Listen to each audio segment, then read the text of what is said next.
Carlos Sainz here. Ikaw na nakanonood nito. Pinadala sa ito ni Lord para ma-inspire ka na always give your best and God will do the rest. Marami kasi dyan, puro salita lang, nandalait. Hinahanapan lagi ng mali, yung sitwasyon o yung iba. Pero yung sarili, hindi. Kumbaga yung hirap o pangit na nararamdaman nila sa buhay, nilalabas nila. Kaya nakakuha nilang energy, negative, di sila umaasenso. Crab mentality tawag doon. Hinihila mo pababa ang kapwa mo. Alam mo gawin mo, pagbutihin mo sarili mo. Kung pangit ka, mag-workout ka. Kahit na pangit yung mukha mo, magkaka-jolin ka, gagwapo ka, dilitsan mo, magkaka-abs ka. Kahit pa paano, magiging mas confident ka. Kahit pa paano, na-release mo yung negative energy, angst mo, nagka-muscle ka, babata ka, magiging strong, muscular ka, flexible, very manly, testosterone, dominant, and nasisipagin ka sa trabaho mo. Kasi once na may disiplina tayo na paganday na health natin, prioritize ang health natin, tapos magiging priority mo yung trabaho mo, edi sa future relationship mo, girlfriend, boyfriend, asawa, magiging priority mo sila, magiging responsableng tao ka.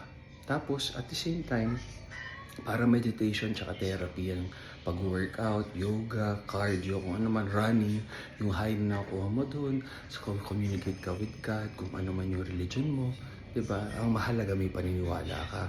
At yung paniniwala mo, nakakatulong para maging mabuting tao ka.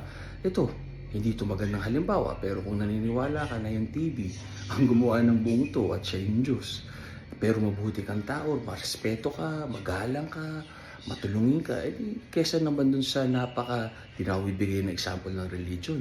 Yung pa yung nila, profile picture, cover picture, pero kung manlait, magmura, magsalita na hindi maganda sa kapwa, di ba? Doon ka na sa kahit na alam mong mali na yung TV yung pinaniniwalaan niya. Diba? So, yung pangit na halimbawa yun. Pero yun nga yun. So, just be a good person. Always give your best and God will do the rest. Sa katawan, huwag niyong madali enjoy niyo yung process. Ganun lang yun. Lahat tayo papangit, lahat tayo hindi fresh, lahat tayo tatanda. Ganun na fruits, ganun na vegetables, ganun na hayop. Tanggapin natin yan. Don't compare yourself to others. Yun yung number one mistake. Kanya-kanya tayong journey sa buhay. Diba, may mga maswerteng pinanganak ng patangkad, pang basketball, pang swimming, mayaman, may mga kagaya lang natin na kailangan magsumikap, magpakahirap, pagbutihin ang sarili, at maging asensoso dahil maraming coups sa mundo. Tama kayo, mali ako na si Dr. Do what works for you. Happy healthy. Kung may katanungan, just drop the questions here. May request ng mga kanta. Gusto niyo na video greeting, makita kami in person, TV, movie, guesting, hosting, motorcade, coaching, lahat-lahat for inquiries, commercial inquiries, video greeting, lahat yan may bayad. Please contact Wifey, Serena Agassi. God bless, guys. Always be a good person. Mga itatanong kung saan ako bumibili ng gamot.